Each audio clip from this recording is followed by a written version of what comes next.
How's it going, everybody? Cameron here, it's Canadian Gamer, coming at you with another video. Hope you're all doing well.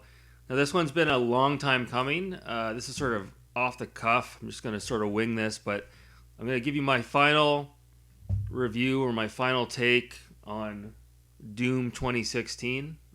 Just recently completed it for the Xbox One. I played it on the Xbox One X, so I don't want this to be a long, drawn-out video.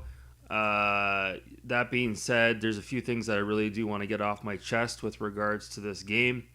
Now, going into it, I'm one of the few gamers that has the luxury of saying I only just recently played Doom 3 through in its entirety.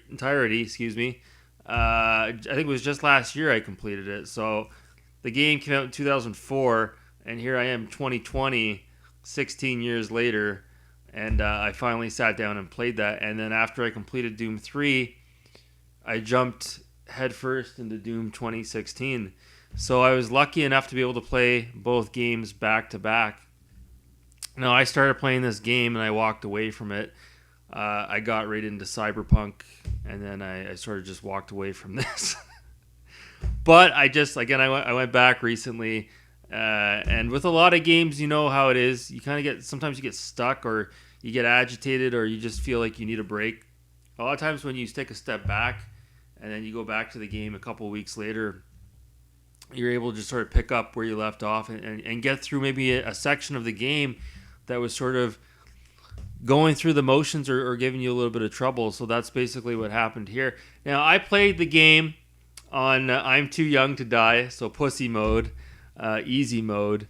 And so first impressions, the game, I had posted a video about this last year, I think when I first got the game. But when I installed it, there was a glitch with one of the patches whereas the textures were all black in the game for the most part, and I didn't realize, I thought it was supposed to be like that, and I'm like, why is this game so dark?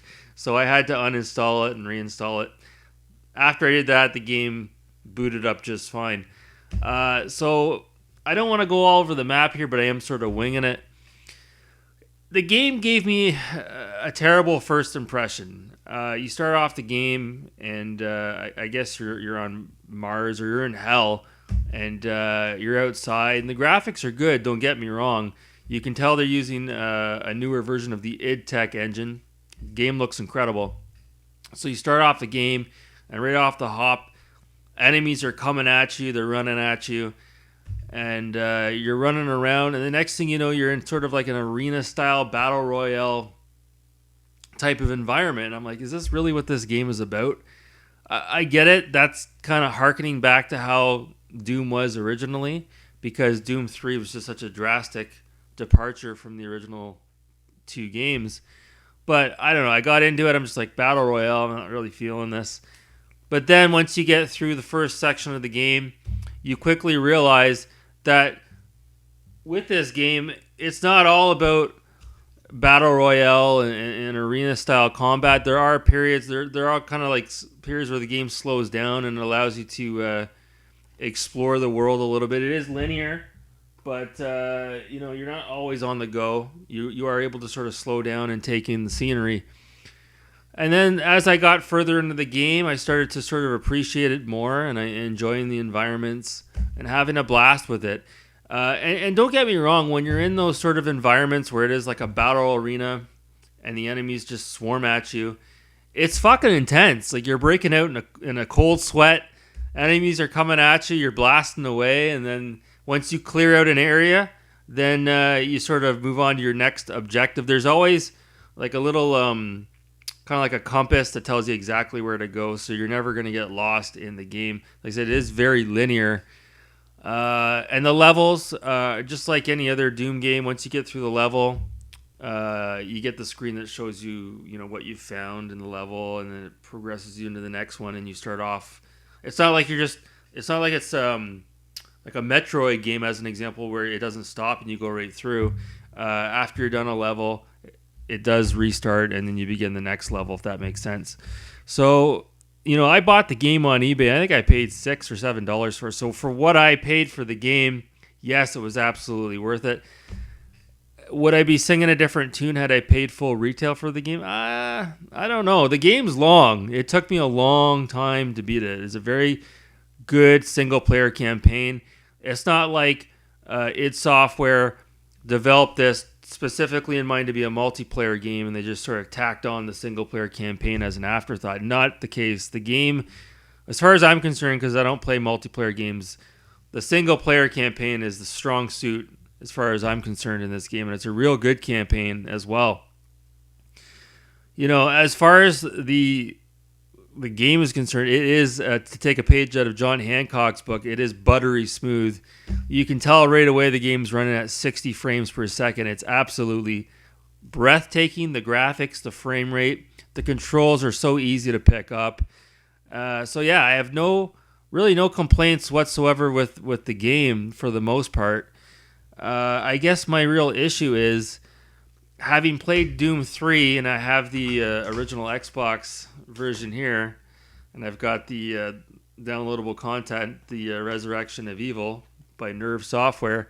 Having played these two games back to back and then jumping into Doom 2016, I know a lot of people are going to disagree with me, but I don't like Doom 2016 as much as Doom 3. I don't. And there's several reasons for that. With this game, and I know it's not everyone's cup of tea, with this game here, it was terrifying. It was absolutely terrifying. But with Doom 2016, while I can appreciate the graphics and the animation, it feels like a Saturday morning cartoon. It's not scary at all. A lot of the enemies look like something out of Ghostbusters. So yeah, it's a real fun game, but there's nothing really scary about it at all for the most part. Even when you're in hell, the hell levels, they look good, don't get me wrong, but you don't feel like you're in hell. Whereas in this game, you feel like you're in hell. And who can forget I don't want to go on a tangent here about Doom 3, but who can forget the first time you stepped outside onto Mars and you're gasping for breath, and then you have to run back inside because otherwise you're going to die. You know, there was a real sense of occasion with this game. You really felt like you were attached to the story, like you were doing something in that UAC research facility there, you know, the Delta Labs research facility. You know, the story really pulled me in, and I was eager to get from one level to the next, and I really felt like this was a very immersive experience. Whereas with this game here, I didn't really care too much for the story. Now, there's a character in the game. His name's Hayden. I can't remember his last name. And he pops up throughout the game as like a holographic sort of image as you progress through the levels, and he gives you hints and stuff. It's just, I didn't like that whatsoever. So, yeah, it's not like Doom really had much of a story to begin with, albeit it does actually. If you do a bit of research on Doom, there is actually books you could buy. I had one of the books that came out in the 90s. I actually had it back in the day, and I didn't read the whole book, but I remember getting a little bit sucked into the story. But yeah, you compare, like I said, the story in this game and the way the game progresses to Doom 3.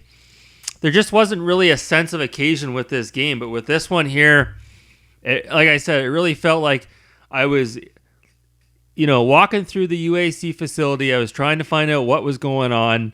I was trying to progress. I was trying to get to hell. I was trying to wrap up the story and beat the mission and become the hero in the game. Whereas in this game here, after a few levels, you're kind of going through the motions. Like I said, it is very much like a battle arena environment. And what I mean by that is you start the level, and then you walk into an area where it's wide open, and then you walk up to a statue that has like an orb in it.